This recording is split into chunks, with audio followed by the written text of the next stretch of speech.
State of Illinois has a balanced budget. Today, Governor J.B. Pritzker presented that budget along with a State of the State address in a virtual presentation.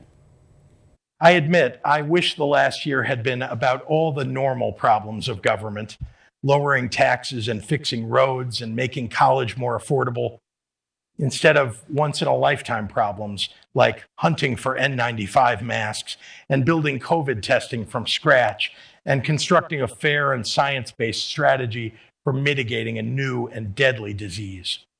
This budget proposal reflects that struggle.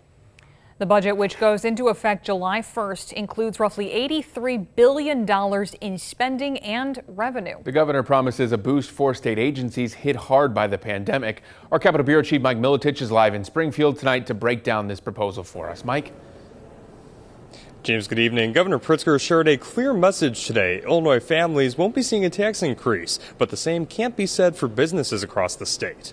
Of course, we're looking at the numbers for both the revenues and the expected expenditures there. The administration projects $41.7 billion in revenue for the FY22 budget. Now, that income taxes make up nearly 50% of that number. Illinois could spend $41.6 billion, according to the governor's Office of Management and Budget, but Pritzker hopes the state could actually save roughly $932 million by ending corporate tax loopholes. He said that's the best option instead of taking money away from those struggling the most. We aren't going to treat people who have been decimated by this pandemic as roadkill. Those most in need in our most desperate times deserve our help, and we cannot fail them. At a time when businesses across our state are grasping at straws to stay afloat after being shuttered due to executive orders, Governor Pritzker is now proposing a tax increase on all of them, saying they are just loopholes.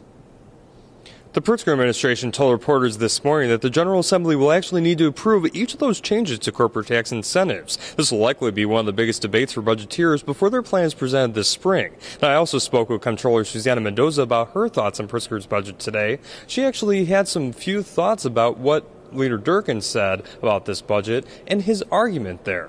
You'll hear a little bit more of that tonight. But for now, reporting live in Springfield for your 13 Weather Authority, Mike Militich, 13 News. Thank you. And you probably noticed this year's State of the State budget presentation looked a lot different. And Governor J.B. Pritzker presented it from the Illinois State Fairgrounds in Springfield. Right now, it serves as a mass vaccination site, and he drew a parallel to the same site serving as a makeshift hospital during the flu of 1918, where thousands of people died of a microscopic threat. Now let's dive a little deeper into how this state budget will impact you.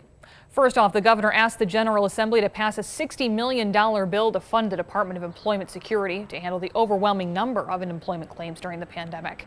Next, funding for education is flat and will not get the $350 million annual boost pledged in 2017. The plan depends on getting nearly $1 billion by ending corporate tax breaks for corporations. And cigarette tax revenue intended to finance the Rebuild Illinois construction plan will be diverted for a year to general spending. I had bolder plans for our state budget than what I'm going to present to you today. It would be a lie to suggest otherwise. But as all of our families have had to make hard choices over the last year, so too does state government. Critics of Pritzker's budget have reason for skepticism, as it is a far cry from the dire predictions the administration made after the fight for a graduated income tax failed. That tax promised $3 billion a year. $3 billion the state will not get because voters rejected it. Meanwhile, Republicans say the budget is not balanced because it does not pay off debts. The Pritzker budget proposal fails to include a plan to pay off Illinois' $5 billion in unpaid bills, and there is no realistic plan to pay off the $4.3 billion that the state recently borrowed. But the primary issue for Republicans is the governor's suggestion to close corporate tax loopholes. Most of this falls under a decoupling plan, which would cut ties with tax breaks for businesses approved under the Federal CARES Act. A small part of this, though, is reinstating what's called the state's franchise tax. It's where businesses owe about $25 a year for operating in Illinois. And now the governor is suggesting that in the middle of a pandemic, where most of these businesses have had to close down or change their operations, that we reintroduce the biggest paperwork headache in the world, only to net the state $25 at the end of the day. Another local lawmaker to respond to the budget address is Democrat from Rockford, Senator Steve Staldeman. We asked him if the state's budget does enough for our city.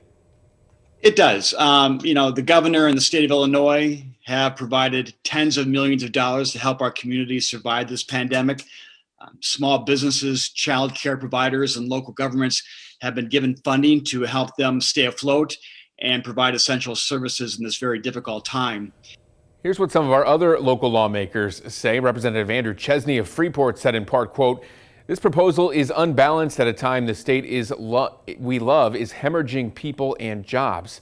Representative Dave Vella of McChesney Park said in part, quote, "I intend to work with colleagues on both sides of the aisle to create a responsible budget that will protect vital services for our seniors and the most vulnerable in our society without burdening hardworking families with additional taxes."